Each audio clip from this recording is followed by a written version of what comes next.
Greetings, one and all, to the most cursed, most cringiest corner of the internet.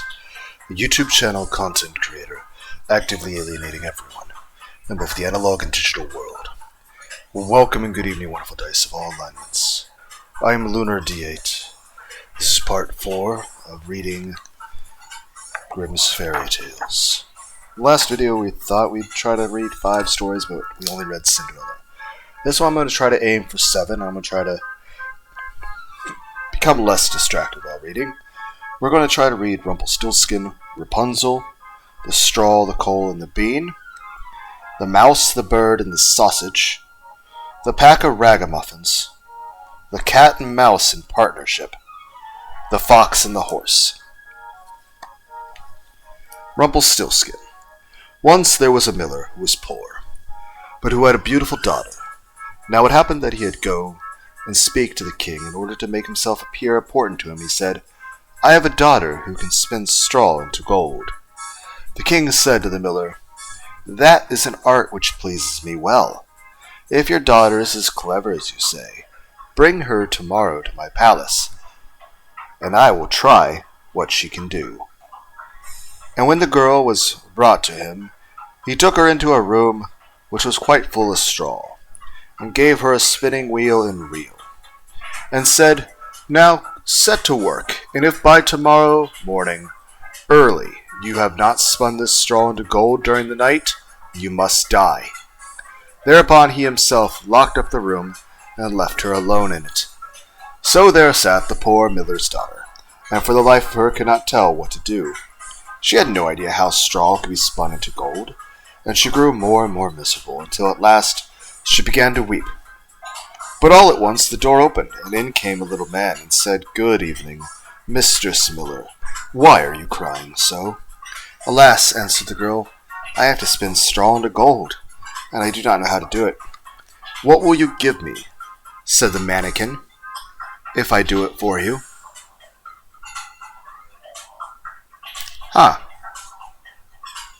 I'm just kind of curious what that actually means. There's a lot of words that actually had different meanings in the past, or could have inferred meanings. But still, granted, that's an odd spelling of mannequin, but still, that's just very interesting.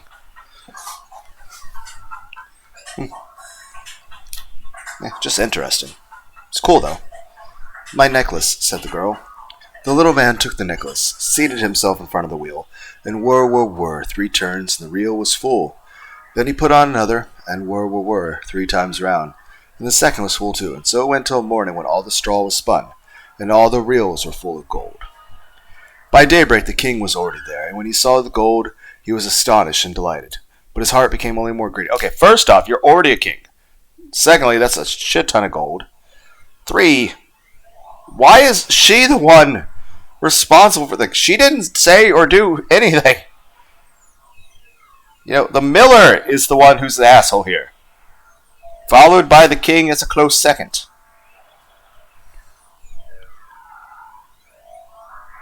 Just like seeing the word mannequin, I'm thinking about horror video games. I don't know. I saw this FPS game, like Trepang or something. I have no idea how to pronounce it. I think I might pick that up. I don't know. I think it might be fun. Okay, but long story short, everyone in the stories are assholes. Okay. He had the miller's daughter taken into another room full of straw. Where are you getting all this straw from? And why is it in a room?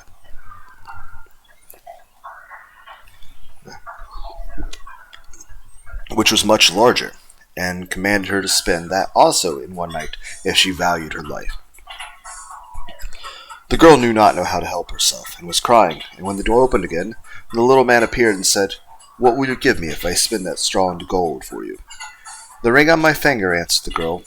The little man took the ring, again, began to turn the wheel, and by morning it spun all the straw into glittering gold.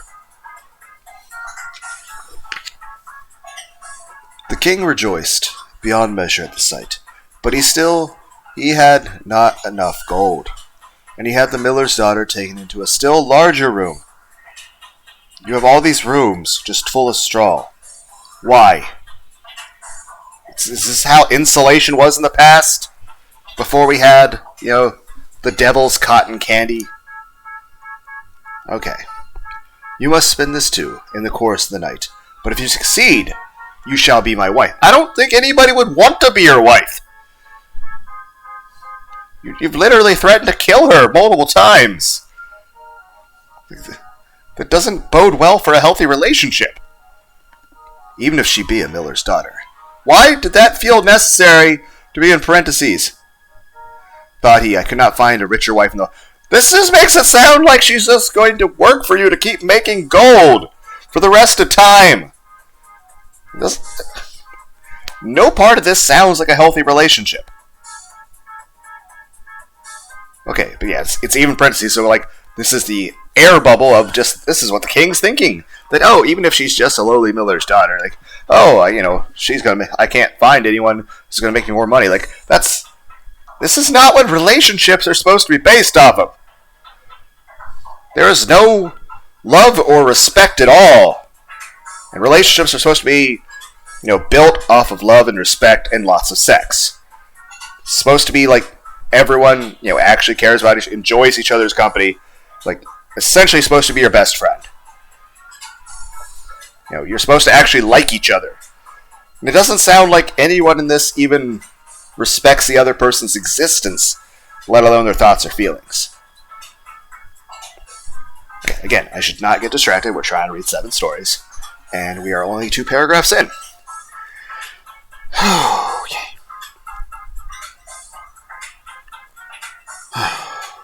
Even if she be a miller's daughter, thought he, I could not find a richer wife in the whole world. I should have brought myself something to drink. I do have a thing of Pringles here. This is the Minecraft Suspicious Stew. I've not tried it yet. Let's try this. I have some water over there in a water bottle.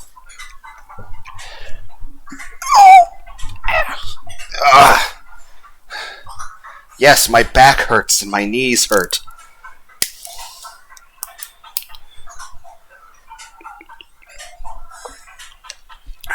Let's give them good water. I'm not... And at least there's not a meme out there like the fucking Grimace shake thing, which really doesn't look all that appealing. Okay, a single... smell.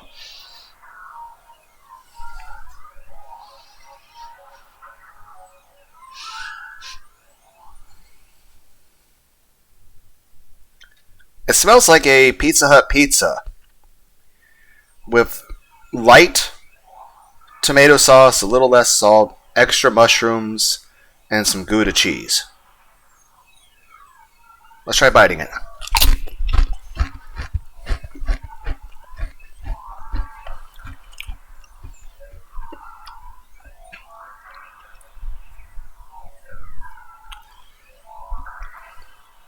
It's a little bit of a spicy barbecue taste, but it's not burning at all.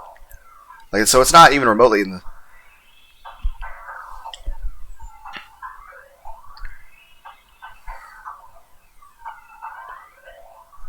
Okay, so the Minecraft Suspicious Stew.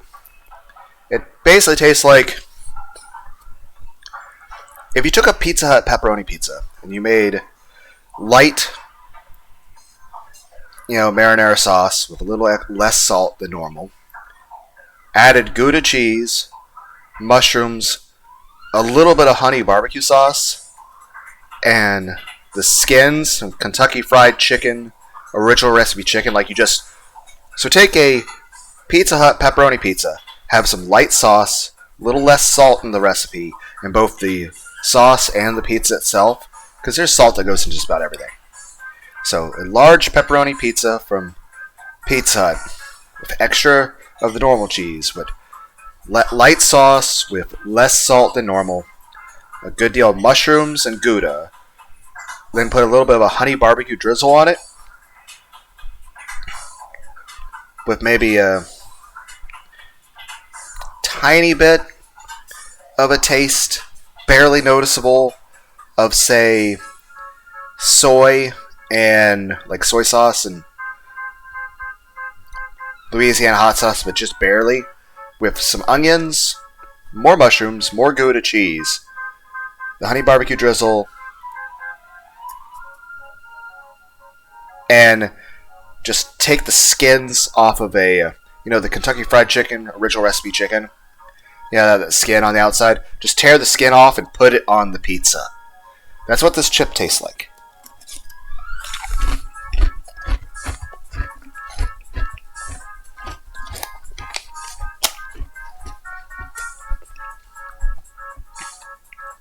It's pretty good. Okay. What was I doing? Right, we're reading. Let's take another sip of water first.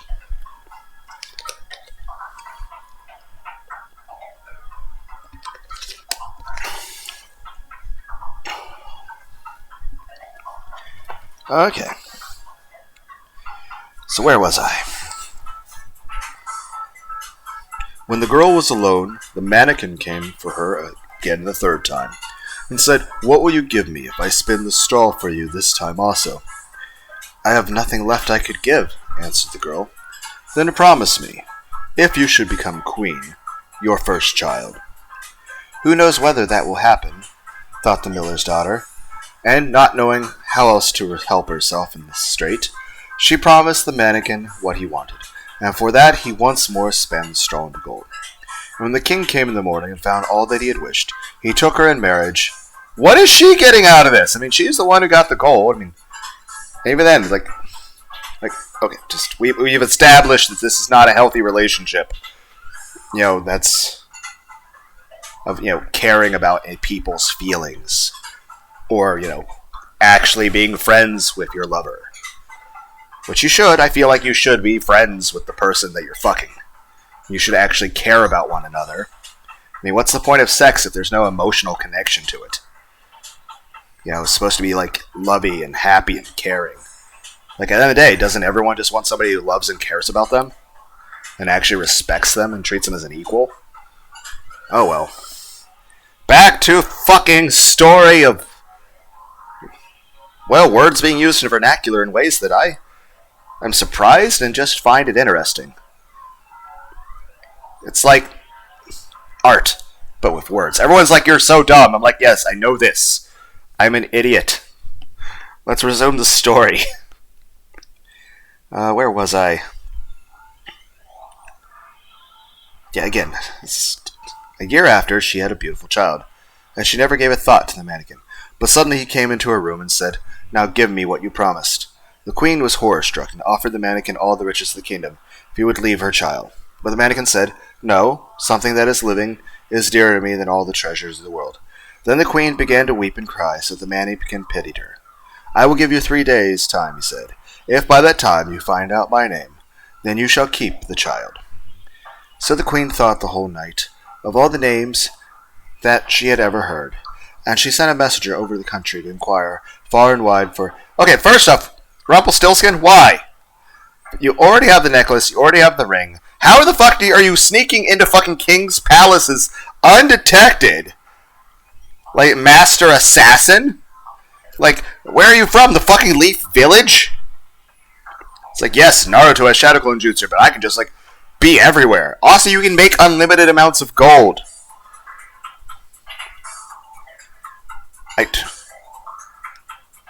Why do you need anything from anyone? You could literally... Hell, you could produce so much gold to get whatever you wanted, you could crash the entire economy. Okay.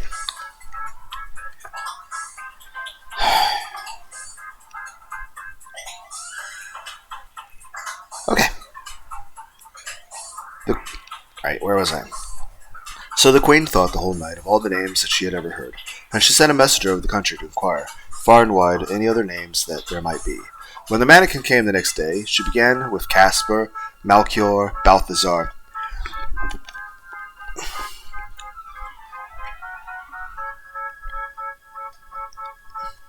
If memory serves, that's supposed to be the 3 magi, isn't it? I don't know, I can't remember. And said all the names she knew, one after another, but to every one the little man said, "That is not my name." On the second day she had inquiries made in the neighborhood as to the names of the people there, and she reported the mannequin the most uncommon and curious. "Perhaps your name is Short Ribs?" or Sheepshanks, or Lacelay. They're people with those actual names. Did their parents hate them? But he always answered, "That is not my name." On the third day, the messenger came back again. "I have not been able to find a single new name. But as I came to a high mountain..." Oh, and here's a picture here. Rumpelstiltskin sitting round about the fire. Quite a ridiculous little man was jumping. He hopped on one leg and shouted. At the end of the forest, where the fox and the hare bid each other good night, there I saw a little house, and before the house a fire burning, and round about the fire quite a ridiculous little man was jumping. He hopped upon one leg and shouted, "Today I bake, tomorrow I brew, the next I'll have the young queen's..." Are you eating children?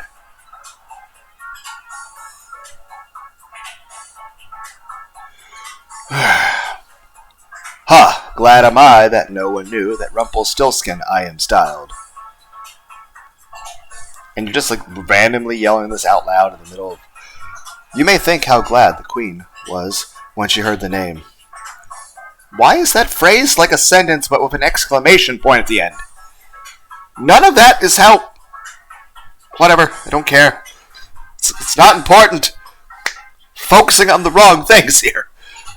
And when soon afterward the little man came in and asked, "Now, mistress, queen, what is thy name?" At first she said, "Is your name Conrad?" "No." "Is your name Harry?" "No." "Perhaps your name is Rumpelstiltskin." "The devil has told you that, the devil has told you that," cried the little man, and in his anger he plunged his right foot so deep into the earth that his whole leg went in, and then enraged he pulled his left leg so hard with both hands that he tore himself in two.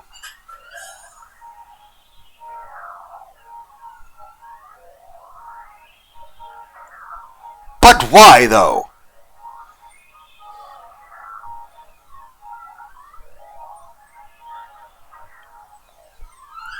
It's... okay. Rapunzel. There once was a man and a woman who had long in vain wished for a child. At length the woman hoped that God was about to grant her desire.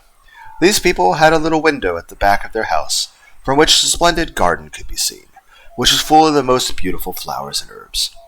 It was, however, surrounded by a high wall, and no one dared to go into it because it belonged to an enchantress who had great power and who was dreaded by all the world. So you live next to a person with supernatural powers who essentially walks around with an AK-47 shooting anyone they see. So that's basically what the magic is. Like, okay, you have somebody who's really powerful and is a dick to everyone and is not above shooting anyone for even the slightest offense. And I already know you're going to break and entering to steal this person's... Why are you even living next to this person? If this person's living next to you, you shouldn't be like, I'm breaking into their place. It should be, I need to go to another city to be away from this person. Why would you live next to them? On the day the woman was standing by the window and looking down into the garden, when she saw a bed which was planted with the most beautiful rampion, known as Rapunzel. It looked so fresh and green that she longed for it, and had the greatest desire to eat some.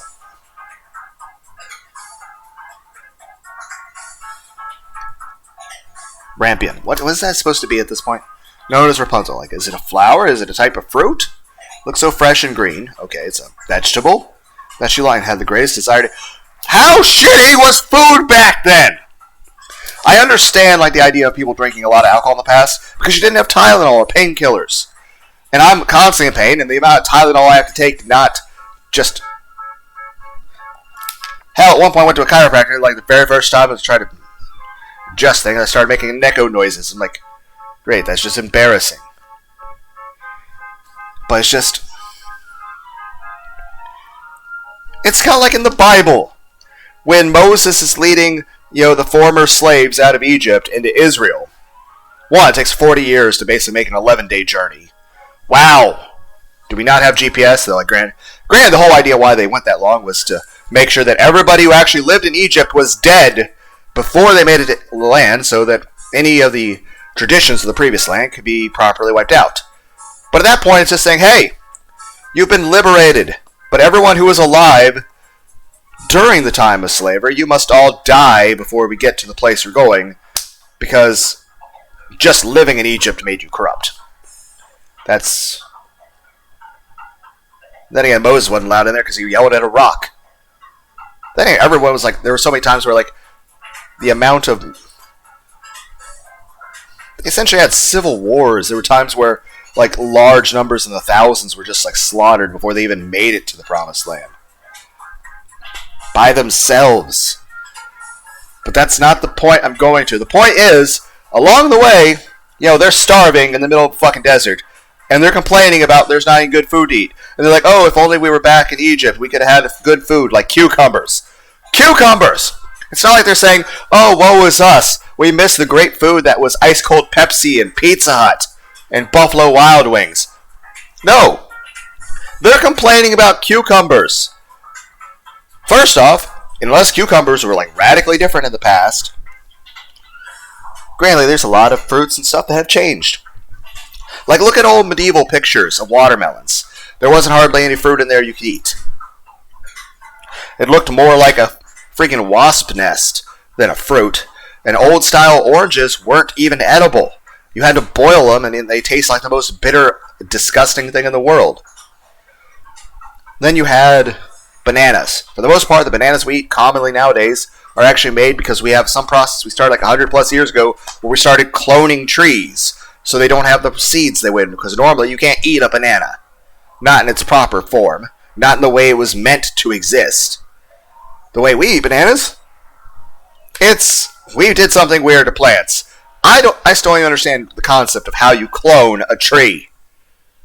But it works, and food's delicious. You might say, oh, it's a good source of potassium. Sweet potatoes are a good source of potassium. So is milk and V8. V8 juice is actually a very good source, particularly low sodium V8, but V8 vegetable juice, it's actually a good source of potassium. I don't know what we're talking about. Main point is this. They were complaining and bitching about the food, and they were saying, oh, if only we had something good like cucumbers, they were saying we would have preferred to stay in Egypt as slaves so that we could have the delicious cucumbers. And I'm like, it's a fucking cucumber. It's not like you're complaining about great, delicious food. It's like, how shitty. Great, I understand. There's a lot of different foods, there were choices, and palates were different back then. I mean, after all, if I were to stop eating a lot of the very modern food that's very processed, I'm pretty sure something like dressing for salads would probably taste like pure salt to me. So, of course, things would taste different and had slightly different chemical compositions back then. And, of course, you could prepare foods with certain spices, herbs, just like you always can. I'm just saying this. You're talking about vegetables. Why are you that hungry and starved? That's the other thing. There's stories like one of the judges, like it was Edom or something, or Edan or something. He was the guy a few generations before the birth of Samson.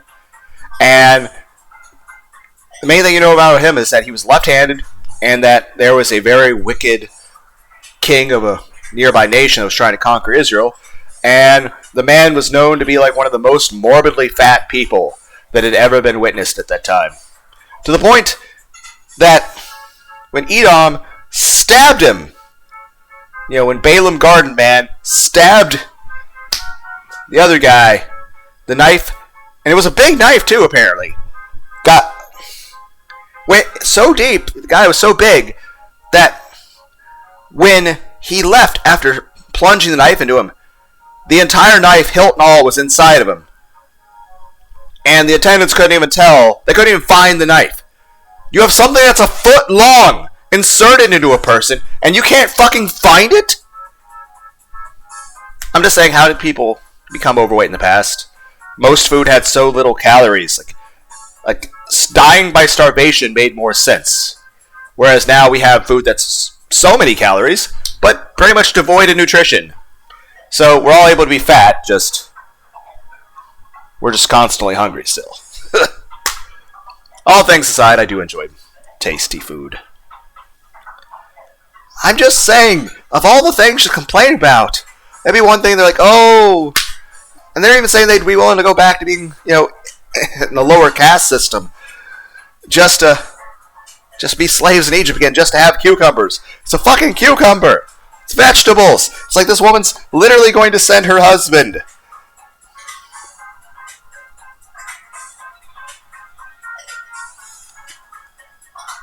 She looked and is she dying of starvation? Why do you not have any food? More reason to move somewhere. There's more food. And you're going to risk your life and the life of your husband for some vegetables. If you're that starved for food, you need to go somewhere with more food. If possible. Because at this point, if you're that starved where vegetables look that delicious, how are you still alive? How have you not died of starvation?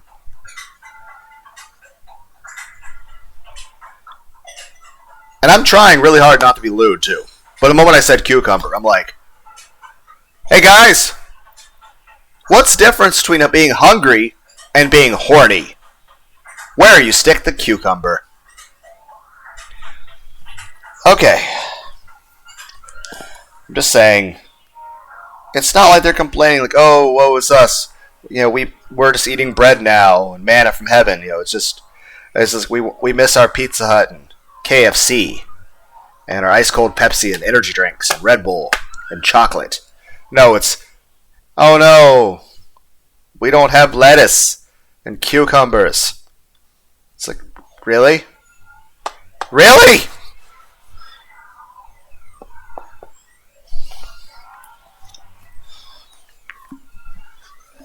I will probably buy a pizza later or go to Buffalo Wings, one of those things.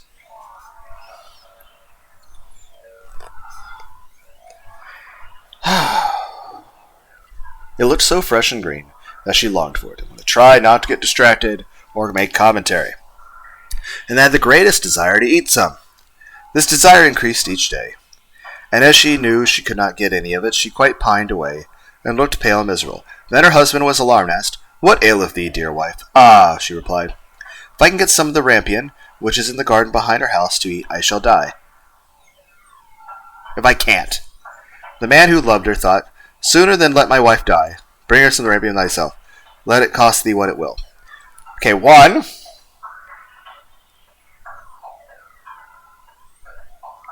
Why not just talk to the person? Like, hey, can I trade you something for your plants that are, there and you have tons of?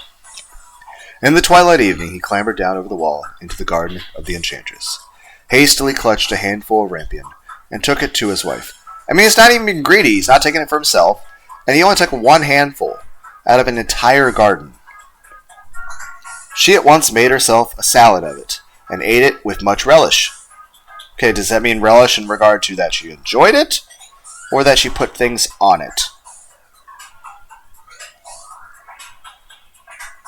Now I'm just thinking about relish, like pickle relish put on hot dogs. Like, this is mean, ooh, how do you enjoy your hot dogs? I like to relish them. Or like Sonic the Hedgehog coney dogs and onion rings. Okay, I took it to Zoe. She once made her. She, however, liked it so very much. The next day, she longed for it 3 times as much as before. What is it, addictive, or is she just like, oh, that's what it's like to have food with nutrition? If he was to have any rest, what does that mean? She's yelling at him? Her husband must at once descend to the garden. In the gloom of evening, therefore, he let himself down again. But when he had clambered down the wall, he was terribly afraid, for he saw the enchantress standing before him. "How canst thou dare," said she with an angry look, "to descend to my garden and steal my rampion like a thief? Thou shalt suffer for it." "Ah," answered he, "let mercy take the place of justice. I only made up my mind to do it out of necessity. My wife saw your rampion from the window and felt such a longing for it that she would have died if she had not gone to eat." Then the enchantress allowed her anger to be softened and said to him, "If the case be as thou sayest, I will allow thee to take away with thee as much rampion as thou wilt. Only I make one condition. Thou must give me the child which thy wife will bring into the world. It shall be well treated, and I will care for it like a mother." Okay, I feel like this is a thing you need to discuss with your wife first.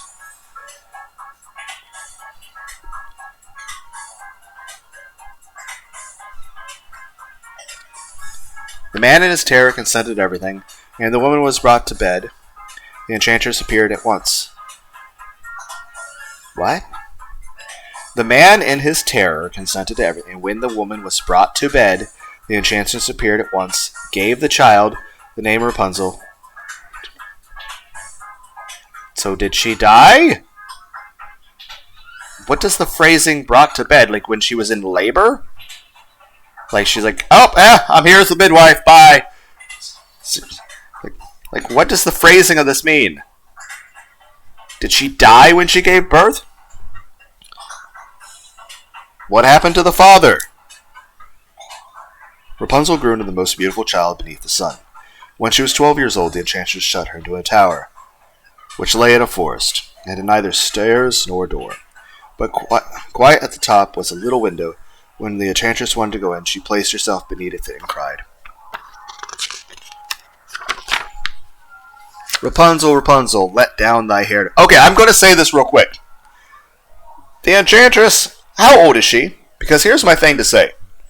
And yes, I understand a bit of the pretext of some of the movies being that she keeps making these deals to have children to then murder for the youth. Like it's a fucking, castle, the Queen of Bathory sort of thing.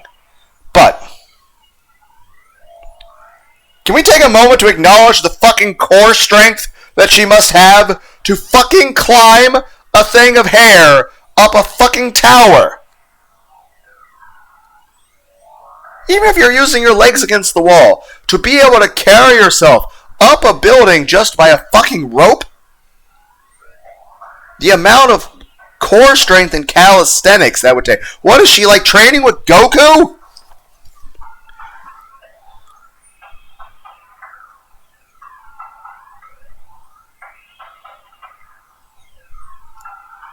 Rapunzel had long, magnificent... Also, how is this not just tearing out of her scalp? And when she had heard the voice of the enchantress, she unfastened her braided tresses. Also, wouldn't just her hair dye, being that, like, it's kind of the man who grew out his fingernails super long. Like, 99% of it was just dead, like rocks at that point. Like, the more parts you have of a human body, the more calories you need in order to maintain it. I mean, hey, Dwayne The Rock Johnson has to, like, eat more food than I can in a week just to actually maintain the muscle he has. I mean, like, I think Bill Goldberg, like, eats, like, a dozen eggs for breakfast, at least. That guy, the dude's, like, really tall. So, you guys get the point.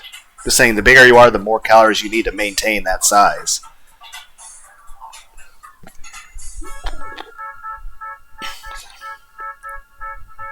Wound them round one of the hooks. Okay, that's at least why the pressure's not being used on your scalp. Then the hair fell down 20 L's, which I don't remember how far an L is, and the enchantress climbed up by it. After a year or two, it came to pass that so she's like 14. The king's son run through the forest and went by the tower. Then he heard a song which was so charming that he stood still and listened. This was Rapunzel, who in her solitude passed her time by letting her... Okay, you're a fucking enchantress. You have all this magical power, and you couldn't even give her a Super Nintendo? She's gonna be locked in the tower, then at least she can play Super Mario World. Fuck. This was Rapunzel, who in her solitude... Right, I read that. But none to be found. He rode home, but the singing had so deeply touched his heart that every day he went out into the forest and listened to it. Sounds like he needs a Super Nintendo. When he was thus standing behind a tree, he saw an enchantress came there, and he heard how she cried, Rapunzel, Rapunzel, let down thy hair. Then Rapunzel let down the braids of her hair, and the enchantress climbed up to her. If that is the ladder by which one mounts, I will for once try my fortune, said he the nearest day. Didn't they say this guy's a prince? Yeah, it's a king's son. So this is all he has to do in life, that just ride through the forest randomly? Like, he doesn't have anything else going on? It's like, oh, welcome to the past, where everyone's either bored or dying. Or both. And the next day, when it began to grow dark, he went to the tower and cried, "Rapunzel, Rapunzel, let down thy hair." Immediately the hair fell down, and the king's son climbed up. At first Rapunzel was terribly frightened when a man, such as hers eyes had never yet beheld, came to her. But the king's son began to talk to her, quite like a friend, and told her that his heart had been so stirred that it had let him have no rest, and he had been forced to see her. Then Rapunzel lost her fear, and when he asked her if she would take him for a husband, he asked her if she would take him for her husband, and she saw that he was young and handsome. She thought, "He will love me more than old Dame Gothel does," and said, oh, here's a picture of the... She's climbing the fucking tower barefoot! Like, she... Again, can we acknowledge the fucking core strength here? Also, I see the way the hook is set up. That is not going to alleviate enough torque. You need several hooks if you're going to go with that fashion. At that point, you're not even going to have enough leverage to offset, the body weight issues. You're literally going to yank her out of the window by the amount of torque on her hair. Okay, physics aside. Yes, and laid her hands in his. She said, "I will willingly go away with thee, but I do not know how to get down. Bring with thee a skein." Okay, I don't... A skein of silk. Some measurement of something, I guess.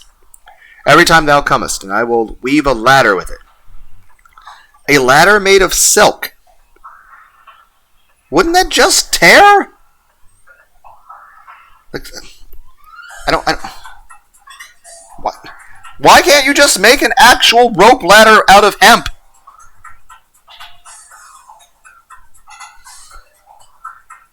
"And I will weave a ladder with it." And when that is... I think this might be the first relationship in this entire story that actually has consent. Up till this, it's like, yep, oh, somebody else says you have to be with somebody at the end. It's like, but... I mean, technically Cinderella, but... Then there's the whole thing how she kept, leaving, even though there wasn't that fairy godmother midnight thing. It's like...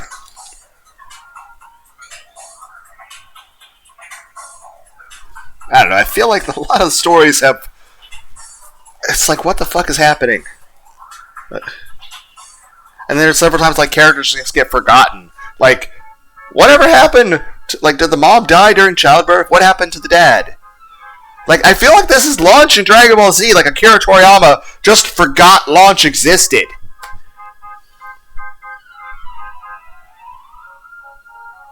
Heck, at one point, Tien was supposed to be descended from, godlike beings because of the 3-eye thing. And that's been completely forgotten. Then again, Chaozu is sort of a take on Rumpelstiltskin / a little legend thing in China about, or Japan, I think it's China, about some sort of vampire zombie ghost thing. Then again, that kind of makes me think of Vambies, the half vampire, half zombies from Brave Fence and Musashi. Okay, stop getting distracted. Again, I don't think a ladder made of silk is going to work. What? We don't need a... What do you... Lunar, do you want a fucking Mythbusters for fucking fairy tales? They agreed that until the time he should come to her every evening, for the old woman came by. The enchantress remarked nothing of this, until once Rapunzel said to her, "Tell me, Dame Gothel, how it happens that you are so much heavier for me to draw up than the young king's son. He is with me in a moment." "Ah, thou wicked child," cried the enchantress. "What do I hear thee say? I thought I had separated thee from the world, and yet thou hast deceived me." Okay. First off, deceived you. Obviously, she doesn't think that she's deceiving you if she just voluntarily...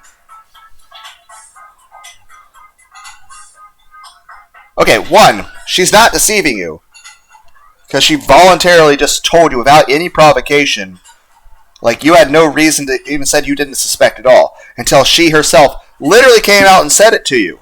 So she didn't even think there was anything wrong with it. And she didn't think you'd actually be upset with her. Also, this really criticizes the education system at this point.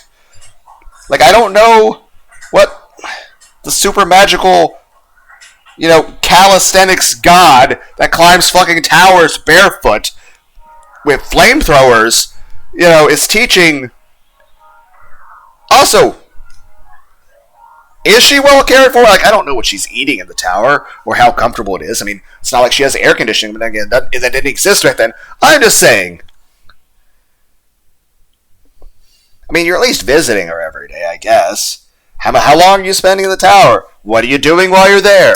How do you talk to her? Also, just like to respond to her like that. Oh, you wicked child, you deceive me. To jump the gun and be that fucking impulsive and just, I don't know, fucking just straight up vindictive in the way you speak to the person who is essentially, the child that you said you'd love and raise, implies that you have been not very nice to this person.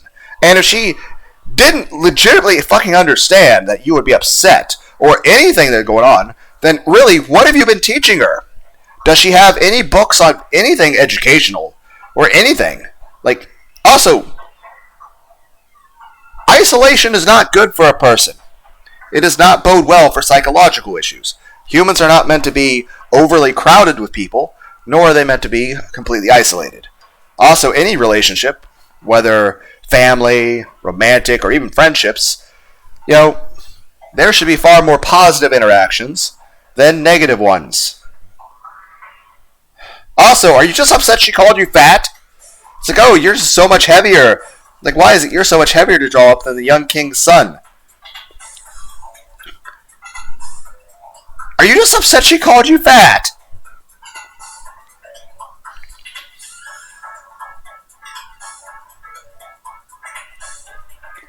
Or is the king's son just really short? Like, is it like Bilbo Baggins? Like, is this the story in between between The Hobbit and Lord of the Rings? Whatever. In her anger, she clutched Rapunzel's beautiful tresses, wrapped them twice round her left hand, seized a pair of scissors, and with the right snip-snap, they were cut off. And the leather blades lay on the ground, and she was so pitiless that she took poor Rapunzel into a desert, where she had to live in great grief and misery.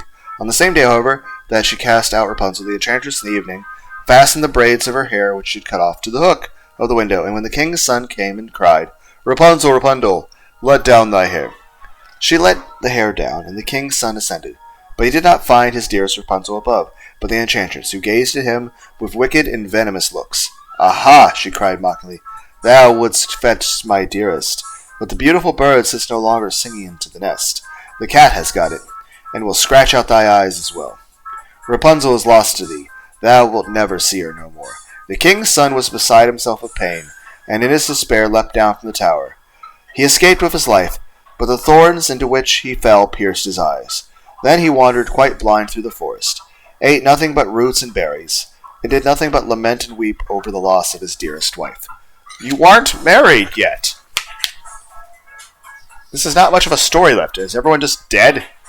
Thus he roamed around in misery for some years, and at length came to the desert where Rapunzel, with the twins to which she had given birth. Oh.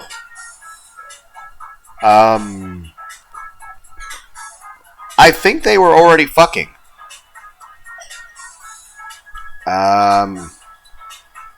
Okay. A boy and a girl lived in wretchedness. He heard a voice, and it seemed so familiar to him that he went towards it. And when he approached, Rapunzel knew him and fell down on his neck and wept. Okay. And the two of her tears wetted his eyes, and they grew clear again, that he could see with them as before. He led her to the kingdom where he was joyfully received. And they lived for a long time. Afterwards, happily and contented. Yay, everyone's happy. What were they living off of in the fucking desert? What do you eat out there? Hey, kids! I got some cereal for you. Oh, milk and Chex? No! Boiled scorpion flesh mixed with cactuses. Okay, I'm a dick. I'm just saying, what are you going to eat in the desert? Pancakes. Fair. Fair. The straw, the coal, and the bean. In a village dwelt a poor old woman, who had gathered together a dish of beans. See how Bush's baked beans start? And wanted to cook them. So she made a fire on her hearth. That it might burn the quicker, she lighted it with a handful of straw, and when she was emptying the beans to the pan, one dropped without her observing it, and lay on the ground beside the straw. And soon afterwards a burning coal from the fire leapt down to the two. Then the straw said, "Dear friends, from whence do you come here?" The coal replied, "I fortunately sprang out of the fire, and if I had not escaped by main force, my death would have been certain. I should have been burnt to ashes." The bean said, "I too have escaped with a whole skin, but if the old woman had got me into the pan, I should have been made into broth without any mercy, like my comrades." "And would a better fate have fallen to my lot," said the straw. "The old woman has destroyed all my brethren in fire and smoke. She seized 60 of them at once, and took their lives. I luckily slipped through her fingers. But what are we to do now?" said the coal. "I think," answered the bean, "that as we have so fortunately escaped death, we should keep together like good companions, and lest a new mischance should overtake us here, we should go away together and repair to a foreign country." The proposition pleased the two others, and they set out on their way in company. Soon, however, they came to a little brook, and as there was no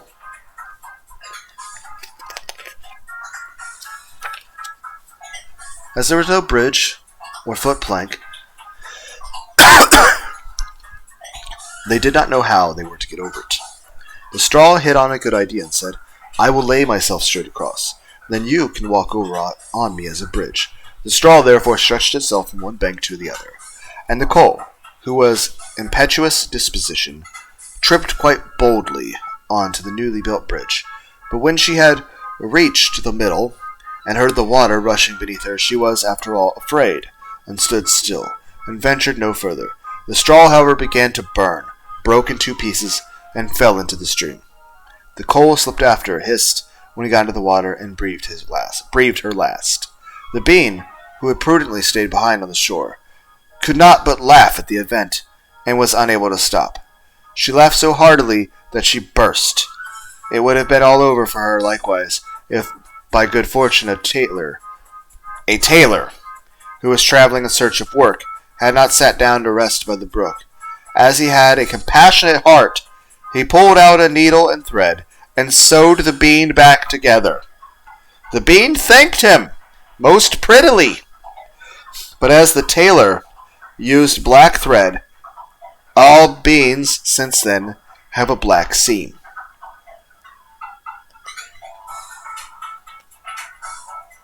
Okay?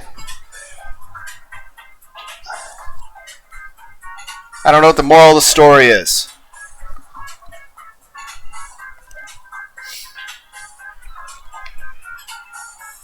The Mouse, the Bird, and the Sausage. Once upon a time, a mouse, a bird, and a sausage became companions, kept house together, and lived well and happily with each other, and wonderfully increased their possessions. The bird's work was to fly every day into the forest and bring back wood. So they basically just started like a frat house sort of thing, like a bros. The mouse had to carry water, light the fire, and lay the table, and the sausage had to cook. When the bird came home and laid his burden down, they sat down to dinner, and after they had had their meal, they slept their fill the next morning, and that was a splendid life. Alas, he who is too well off is always longing for something new. One day, therefore, the bird met with another bird on the way, to whom it related its excellent circumstances and boasted them. The other bird, however, called it a poor simpleton for its hard work, but said that the two at home had good times. For when the mouse had made her fire and carried her water, she went to a little room to rest, until they called her to lay the table.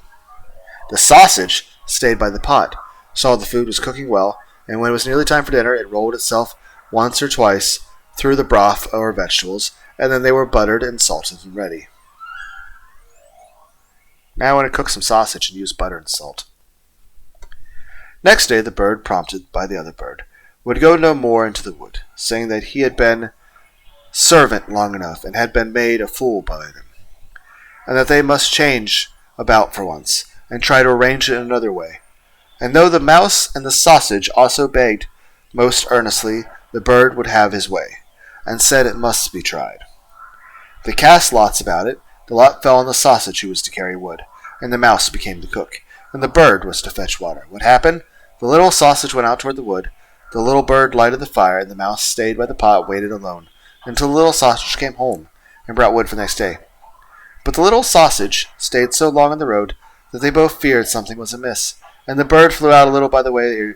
Not far off, however, it met a dog by the road, who had fallen on the poor sausage as lawful booty. The sounds equal measures morbid and lewd.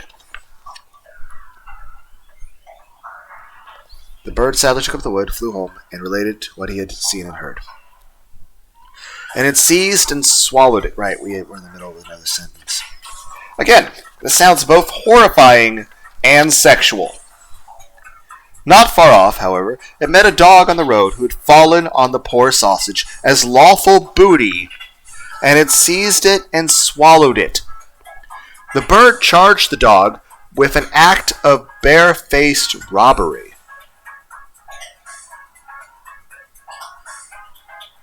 So robbery can not only mean just stealing, but it can actually mean attempted murder and cannibalism, as we've established.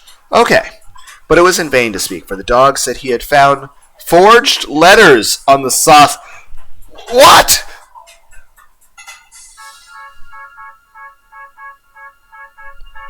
What?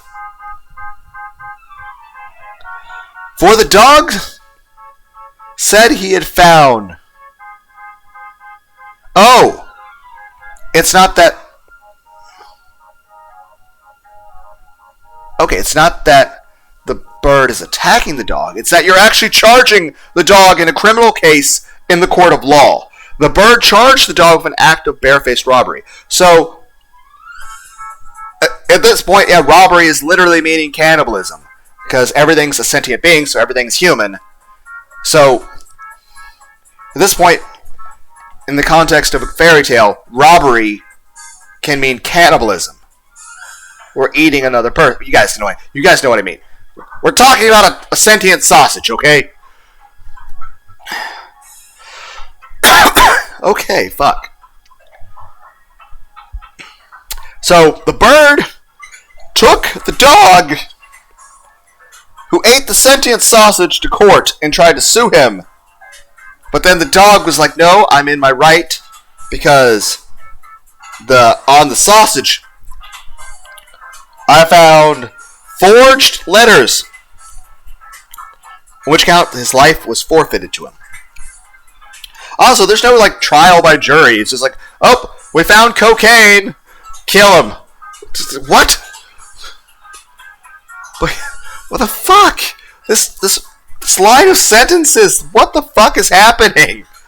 Seriously, what the fuck? The bird charged the dog with an act of barefaced robbery, but it was in vain to speak, for the dog said he had found forged letters on the sausage, on which account its life was forfeited to him. The bird sadly took up the wood, flew home, and related what he had seen and heard. They were much troubled, but agreed to do their best and remain together. The bird therefore laid the cloth, and the mouse made ready the food, and wanted to dress it, and to get into the pot, as the sausage used to do, and roll and creep amongst the vegetables to mix them. But before she got into the midst of them, she was stopped, and lost her skin and hair and life in the attempt. Did she just melt like a fucking atomic bomb went off? The fuck? Okay. When the bird came to carry up the dinner, no cook was there. In its distress, the bird threw the wood here and there and called and searched. But no cook was to be... They literally the mouse disintegrated! Yes, I understand. Lost the hair and skin, but there should still be a skeleton.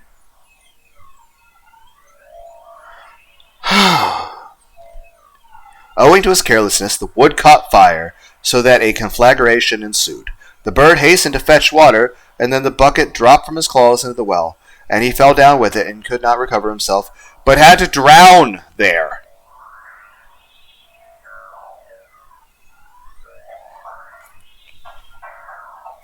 We're an hour in, damn. I keep getting distracted. Okay, guys, feel free to tell me in the comments what the moral of any of these stories is.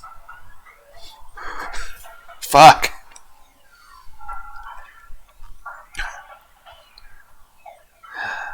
The pack of ragamuffins. The cook once said to the hen, I need to drink water.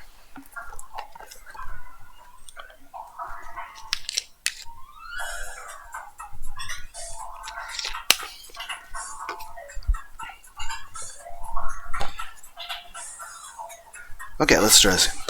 The pack of ragamuffins. The cock once said to the hen, it is now the time when our nuts are ripe.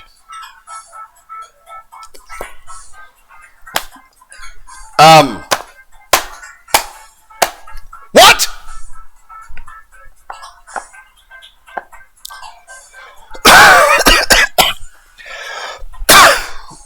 And initially I read that as a cook too, and then the cock, and it's like, either way, the cock or the cook are talking to the hen. The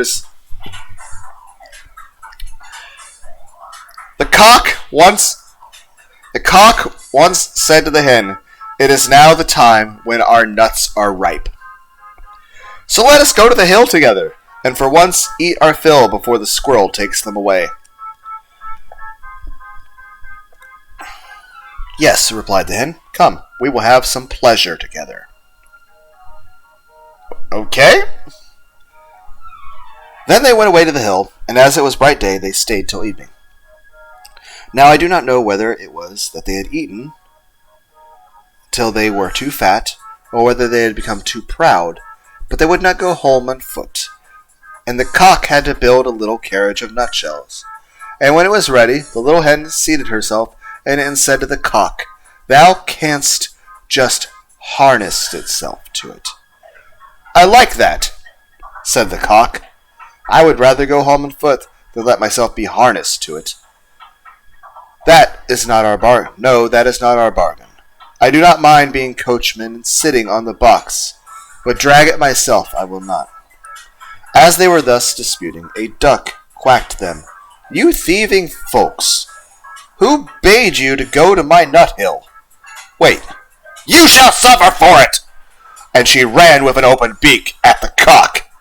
But the cock was not idle, and fell boldly on the duck, and at last wounded her so with his spurs that she also begged for mercy, and willingly let herself be harnessed to the carriage as punishment. The little cock now seated himself on the box, and was coachman, and thereupon they went off in a gallop, with Duck, go as fast as thou canst. When they had driven a part of the way, they met 2 foot passengers, a pen, and a needle. They cried, Stop, stop, and said it would soon be as dark as pitch, and they could not go a step further. And it was so dirty on the road, they asked if they could not get into the carriage for a while. They had been, how big is this carriage? They had been in the tailor's public house by the gate, and had stayed too long over their beer. And they were thin people, who did not take up much room. The cock let them both get in, but they had to promise him and his little hen not to step on her feet. Late in the evening they came to an inn, and as they did not like to go further by night, and as the duck was not strong on her feet... Oh, we have a picture here of a cock and hen talking. And there's a squirrel up in a tree with a sniper rifle. Fell from the side of the other. They went in. The host at first made many objections, that his house was already full. Besides, he thought he could not be a very distinguished persons. But at last, as they made pleasant speeches and told him that he should have the egg with which the little hen had laid on the way, and should likewise keep the duck, which laid one every day, he at length said that they might stay the night. And now they were all well served, and they feasted and rioted. Early in the morning, when day was breaking, and everyone was asleep, the cock awoke the hen. They pecked open the egg and ate it together, and threw the shell on the hearth. Then they went to the needle, which was still asleep, took it by the head, and stuck it into the cushion of the landlord's chair. They also put the pin in his towel, and without further ado, they flew away over the heath. The duck, who liked to sleep in the open air, had stayed in the yard, and when she had heard them going away, she made herself merry and found a stream down which she swam, as this was a much quicker way of travelling than being harnessed to a carriage. The landlord did not get out of bed until 2 hours after this. Then he went to dry himself after washing, and the pin scratched over his face and made a red streak from one ear to the other. After which, he went to the kitchen to light a pipe and saw the eggshell on the hearth. "This morning everything attacks my head," said he, and angrily sat down in the grandfather's chair.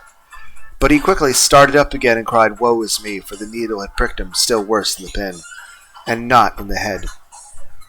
And now he was thoroughly angry and suspected the guests who had come so late the night before, and when he looked about for them, he found they were gone. Then he made a vow to take no more ragamuffins into his house, for they consume much, pay for nothing, and play mischievous tricks into the bargain by way of gratitude. The cat and the mouse in partnership. We have a little picture of a mouse over here, and then we have a picture of a cat walking across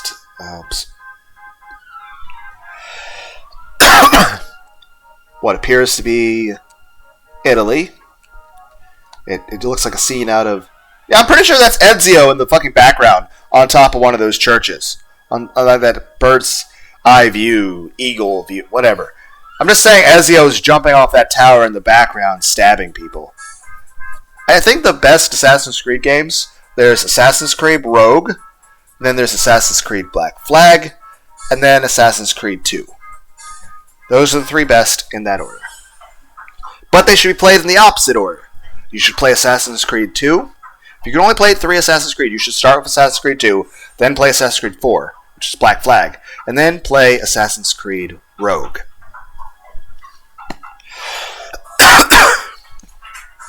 Cat and mouse in partnership. A certain cat had made the acquaintance of a mouse, and had said so much to her about the great love and friendship she felt for her, that at length the mouse agreed that they should live and keep house together.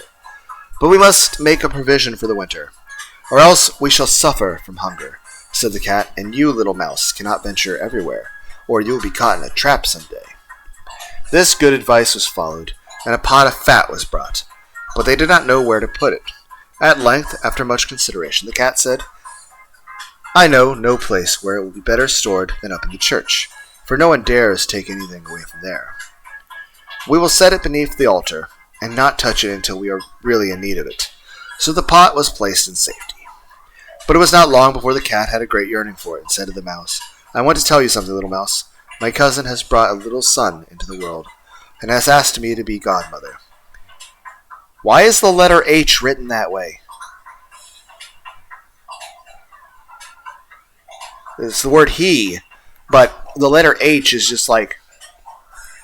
It's like it's stretched out like 2 capital I's with a really long hyphen.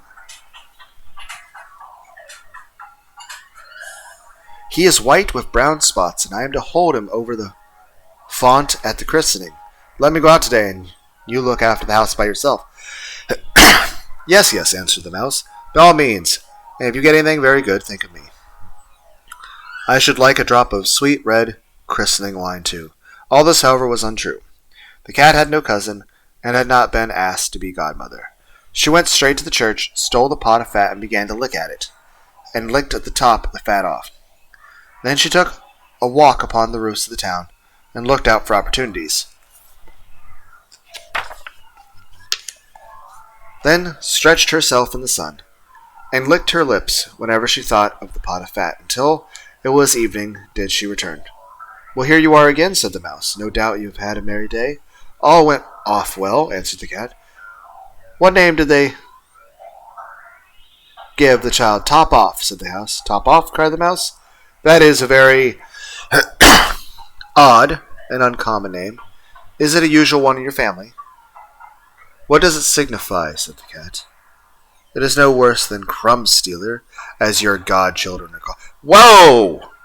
Why are you being such...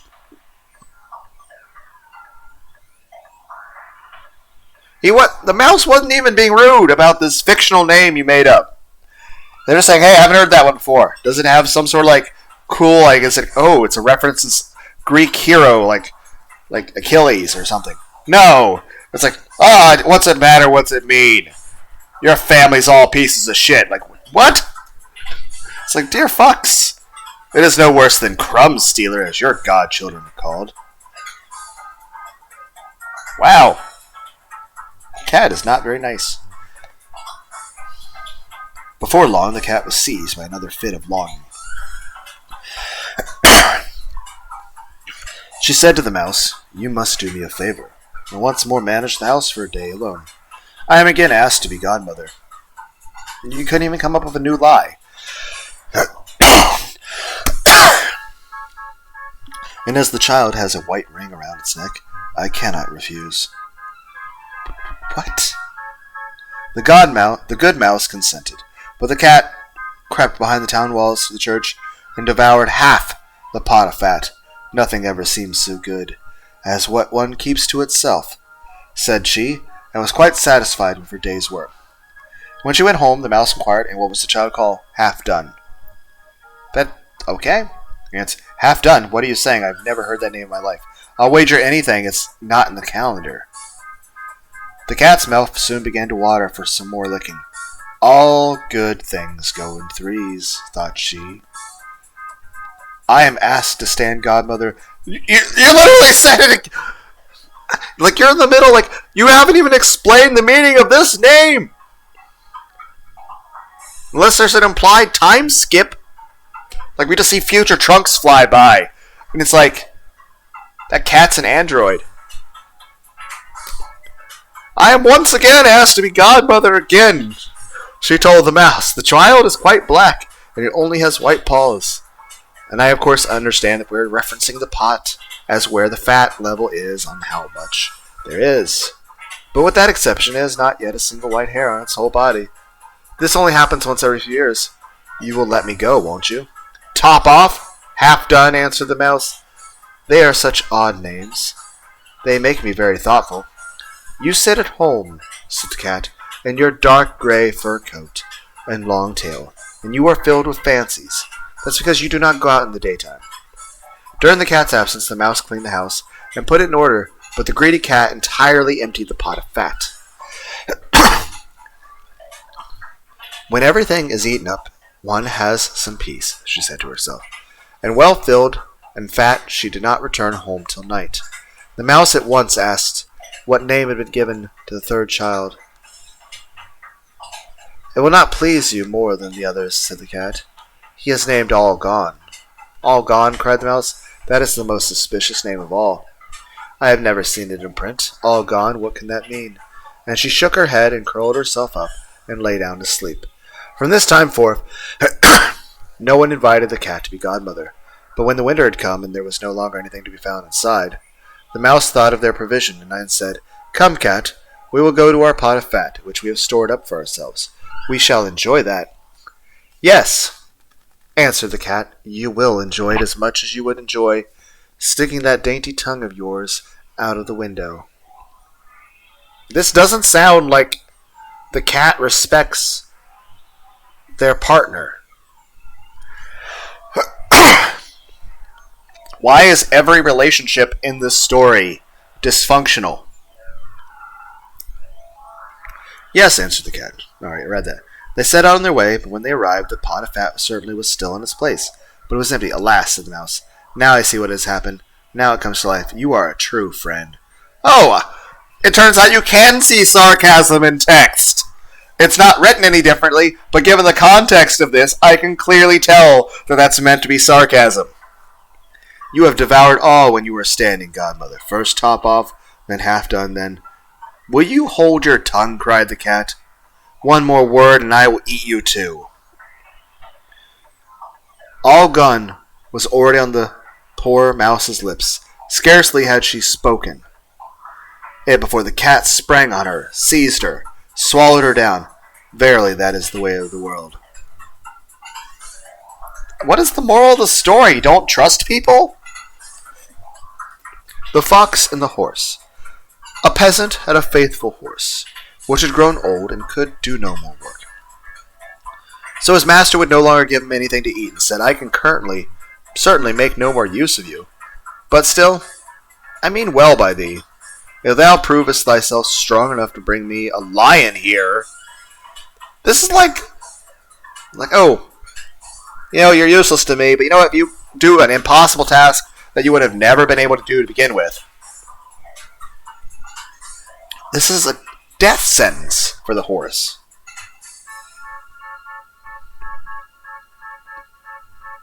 Whatever. But still, I mean well by thee. If thou provest thyself still strong enough to bring me a lion here, I will maintain thee. But now take thyself away from my stable.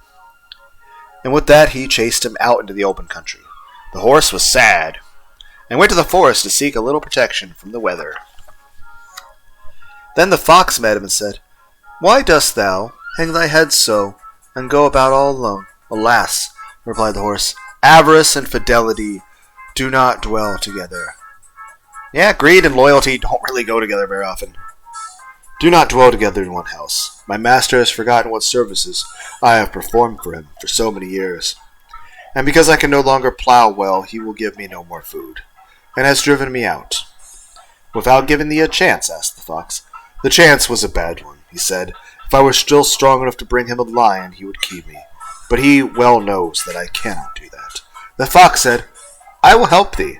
Just lay thyself down, stretch thyself out, and if thou wert dead, then do not stir. The horse did as the fox desired, and the fox went to the lion, who had his den not far off, and said, A dead horse is lying outside there. Come with me, thou canst have a rich meal.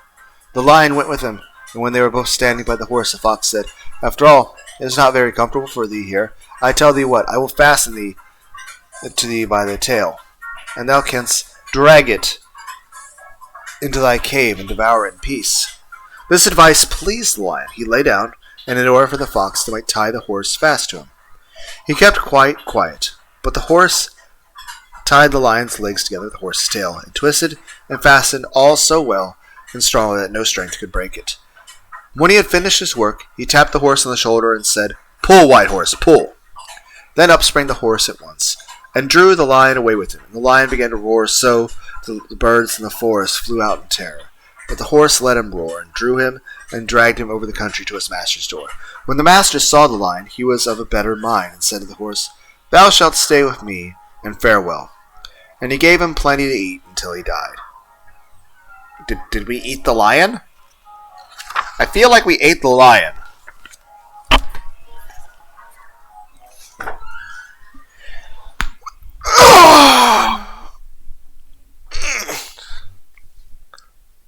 Okay.